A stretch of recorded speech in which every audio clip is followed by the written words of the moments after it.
Thank you very much. मंच पर स्थित इस कार्यक्रम के guest of honour Shri Girish Chandra Mishra ji, उपाध्यक्ष राज्य ललित कला केंद्र, इस महाविद्यालय की बहुत ही कर्मठ ऊर्जावान और जिस तरह से उन्होंने कार्यक्रम की शुरुआत की उससे पता लगता है वही उनका परिचय है। मैडम अनुराधा जी, हमारे नगर निगम डिग्री कॉलेज के प्रिंसिपल डॉक्टर पांडे, इस महाविद्यालय के सभी गुणी और विद्वान शिक्षकगण, हमारे स्पेस रिसर्च इंस्टीट्यूट के ऑफिशियल्स, पुरस्कार पाए हुए सभी छात्र और इस कार्यक्रम में प्रतिभाग कर रहे सभी छात्र।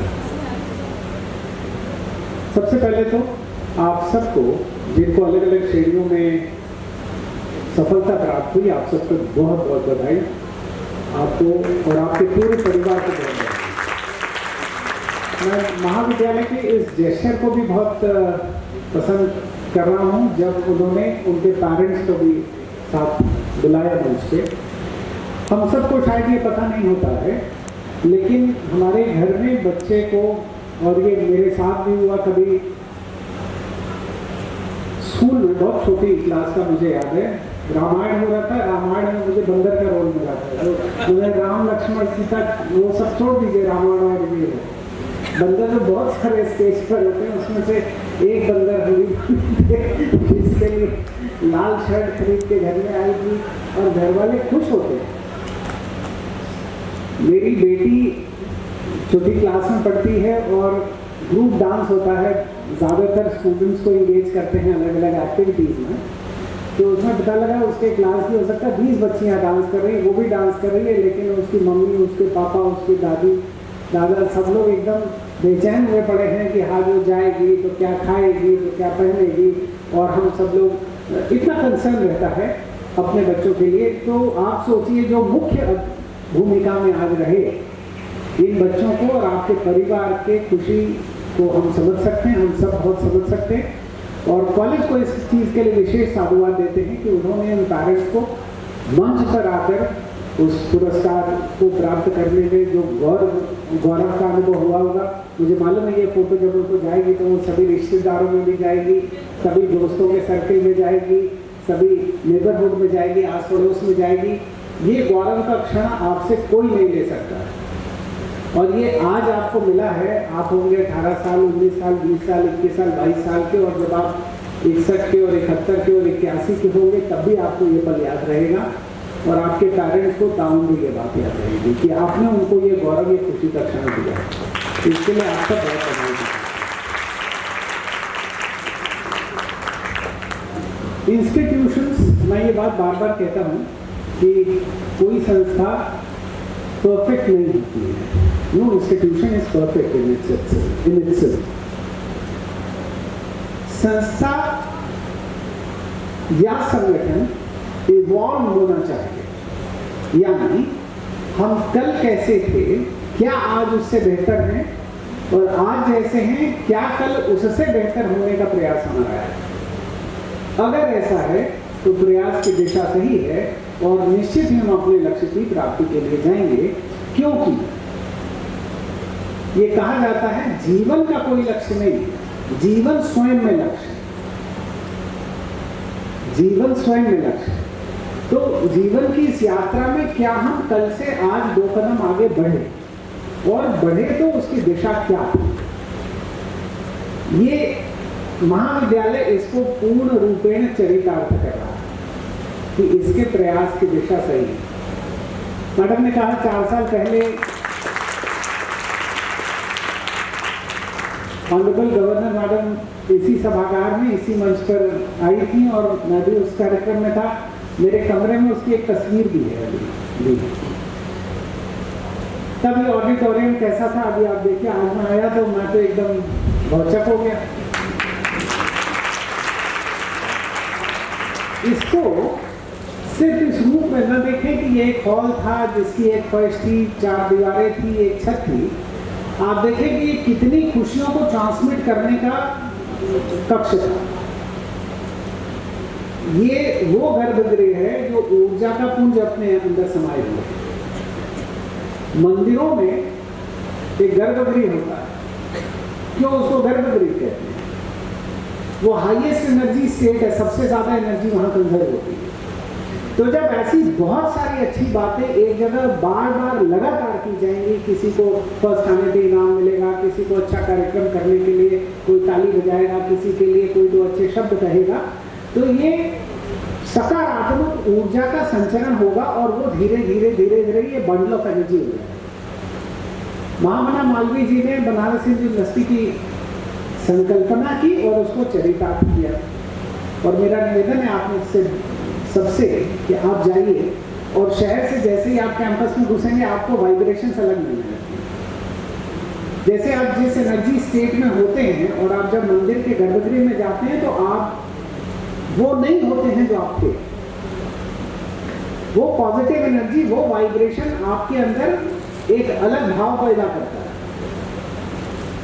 तो ये इसका रिफर्बिशमेंट ही इसकी ताकत नहीं है। वो तो फिजिकल इंफ्रास्ट्रक्चर ऑगमेंटेशन है, कहीं से साधन मिला और आपने किया, उस प्रयास के लिए बहुत बहुत साधुवाद। लेकिन वो जो एनर्जी बंडल को आपने कंजर्व किया, एक जगह केंद्रित किया, वो धीरे धीरे आपको अभी समझ में नहीं आ रहा है, लेकिन जब आप यहाँ से निकल के जाएंगे और 2 साल 3 साल 4 साल 5 साल बाद आएंगे तो वो सारी स्मृतियाँ, because moments getting converted into experiences, वो पल जो अनुभव बन जाते हैं, ये उसका गर्भगृह है। और इस सृजन के लिए मैं यहाँ की पूरी टीम को, प्रिंसिपल को और उनकी पूरी टीम को बहुत बहुत बधाई देता हूँ। इस तरह से संस्थाओं में ऊर्जा का केंद्र, जहाँ हमारे संस्था बेसिक नेसेसिटीज के लिए स्ट्रगल कर रहे हैं, टीचर्स बताएं क्या स्टूडेंट टीचर रेशियो है, ऐसा जहाँ बेसिक स्ट्रगल है वहाँ पे इस तरह का एनर्जी बंडल क्रिएट करना, ये आप सब लोग उससे बहुत बहुत बधाई के पात्र हैं। और जो जिस तरह के बच्चे निकल के आए, हमारे यहाँ 197 मेडल्स कैंपस में कुल दिए गए और उसमें लगभग आधे मेडल कॉलेज के स्टूडेंट्स को मिले। एक बच्चे को मैडम ने इंट्रोड्यूस कराया अभी, और उसका स्कोर बीए में 8.1 समथिंग है। तो आप सोचो, बीए में आर्ट्स में जहाँ पे नंबर रिलेटिवली कम मिलता है, और मैडम ने बताया कि वो बीए, बीएससी, बीकॉम तीनों मिला के उसका हाईएस्ट हो। और मैं ध्यान दे रहा था जब दूसरे विषयों में जो रिस्पेक्टिव सब्जेक्ट्स के अंदर टॉपर्स थे, तो उसके और उसके बीच में कम से कम 7 ग्रेड पॉइंट का डिफरेंस था। तो इतनी श्रेष्ठता इसी सकारात्मक ऊर्जा के भाव से निकलती है। इसलिए ये संस्था और इस संस्था में काम करने वाले सभी शिक्षक बहुत बहुत बधाई के पात्र हैं, और आप सब छात्र विशेष बधाई के पात्र हैं कि आपको इतना अच्छा एक इकोसिस्टम मिल रहा है जहाँ पे लर्निंग ट्रांसफर हो रही है, ट्रांसमिट हो रही है। संस्थाओं का हायर एजुकेशन इंस्टीट्यूशन में आप क्यों आते हैं? मैं ये बात बार बार कहता हूँ कि एक कोचिंग इंस्टीट्यूशन और एजुकेशन इंस्टीट्यूशन से हमको डिफरेंशिएट करना पड़ेगा पर्पस से। क्लास तो कोचिंग में भी चलती, ट्यूशन में भी चलती, लेकिन एजुकेशनल इंस्टीट्यूशन आपकी ओनरशिप लेता है। हम अपनी भूमिका सिर्फ क्लासरूम तक सीमित नहीं रखते। तो कोई पेंटिंग बना रहा है, कोई पूर्व छात्रा जो कोई अलग आर्ट फॉर्म में एक्सेल कर रही है, उसको भी एक मंच दिया जा रहा है। आज इतने सारे लोगों के सामने उसकी कला दिखाई गई, उसको मंच पर एक जगह दी गई। यहाँ से वो चीज़ और फर्दर जाएगी, जो लोग नहीं जानते थे वो जानेंगे, जो जानते थे वो और ज़्यादा जानेंगे, और उसको प्रसार। This is what is called ownership, taking ownership of the student. ये हम अपने छात्रों का संपूर्ण विकास हमारा दायित्व है। इसके लिए खेल है, कल्चरल एक्टिविटीज़ हैं, आपके दूसरे इंटरेस्ट हैं, along with academics of course. मैं देखा आपके एनसीसी के स्टूडेंट्स बहुत ही डिसिप्लिन, बहुत ही शानदार। इसी प्रकार आपके रोवर्स की बात मैडम ने बताई, कि वो कितना अच्छा कर रहा है, बल्कि मैंने तो मैडम से हेल्प मांगी है कि हमारे यहाँ ग्रोवर्स को और स्ट्रेंथन करने के लिए आपके जो टीचर्स हैं उनसे हमारे टीचर्स का भी हम लोग इंटरेक्शन कराएंगे, जिससे कैंपस के भी स्टूडेंट्स में ये एक्टिविटी और फर्दर हो सके, स्ट्रेंथन हो सके। तो एजुकेशनल इंस्टीट्यूशन में आप आते हैं कॉम्पिटेंस बिल्डिंग के लिए। अब कॉम्पिटेंस नॉलेज से डिफरेंट कैसे है, क्योंकि ये सिर्फ नॉलेज ट्रांसफर करने का घर नहीं। हमारा दायित्व 3 कंपोनेंट हैं इसके। वन ऑफ कोर्स नॉलेज, जो आप जिस भी विषय को पढ़ रहे हैं उसकी जो भी इंट्रिकेसीज हैं वो आपको पता है, लेकिन knowledge without skill is nothing. तो हमने बताया कि कार कैसे चलाते हैं, ऐसे आएगा तो दाहिने घुमा देना, फिर ये गियर लगाना होगा तो क्लच दबा देना, ऐसे आएगा तो ब्रेक लगा देना, आपको आ जाएगी गाड़ी चलाने आएगी नहीं आएगी। तो आपको साथ में चाहिए स्किल। तो नॉलेज तो ऑफकोर्स चाहिए, नॉलेज के साथ स्किल चाहिए, लेकिन अगर इन दोनों के साथ मोटिव हमारा बायस और प्योर नहीं है तो हम कभी भी कंपीटेंट नहीं हो सकते। और जो दुनिया की जितनी प्रॉब्लम है, अनएम्प्लॉयमेंट प्रॉब्लम नहीं है, मैं आपको बता रहा हूँ, उसको गंभीरता से लीजिए। सिर्फ काट के कोई इतना ही चलाएगा तो ये बहुत विवादित हो जाएगा, लेकिन अनएम्प्लॉयमेंट प्रॉब्लम नहीं है, अनएम्प्लॉयबल होना प्रॉब्लम। और हम लोग अपने अपने इंस्टीट्यूशन में तमाम स्किल्ड मैन पावर खोजते हैं, तो बहुत बार हमको नहीं मिलते। डिग्रीधारी मिल रहे, बहुत सारे डिग्रीधारी मिल रहे।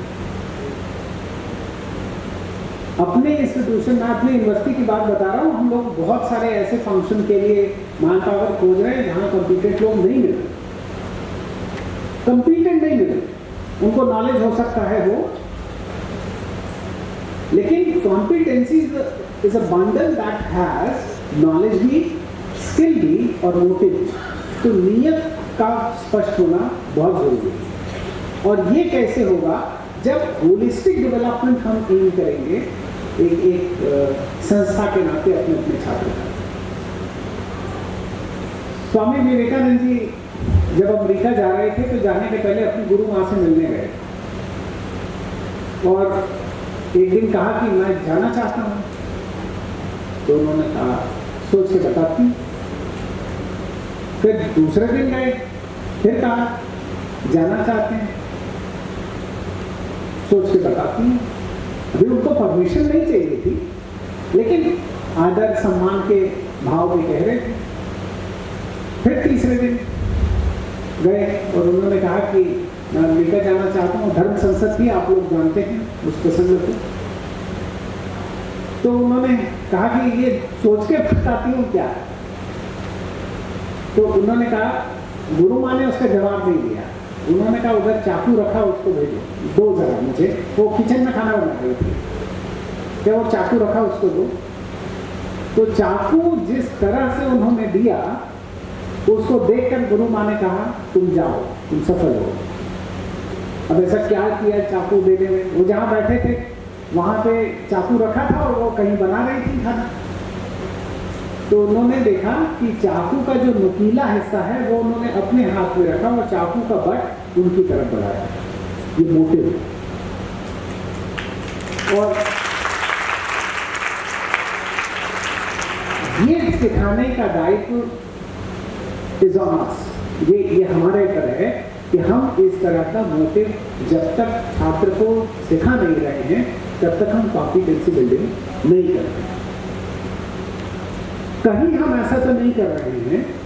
एक छात्र के नाते आपको भी देखना है, एक शिक्षक के नाते यहाँ जो भी आपके गार्डियंस बैठे हैं उनको भी देखना है कि कहीं ऐसा तो नहीं है कि ज्यादा परसुएशन, परसिवरेंस और स्ट्रेंथ के साथ जो हम एजुकेशन ट्रांसफॉर्म कर रहे हैं वो बच्चे में अहंकार का सृजन कर रहा है। कहीं ऐसा तो नहीं,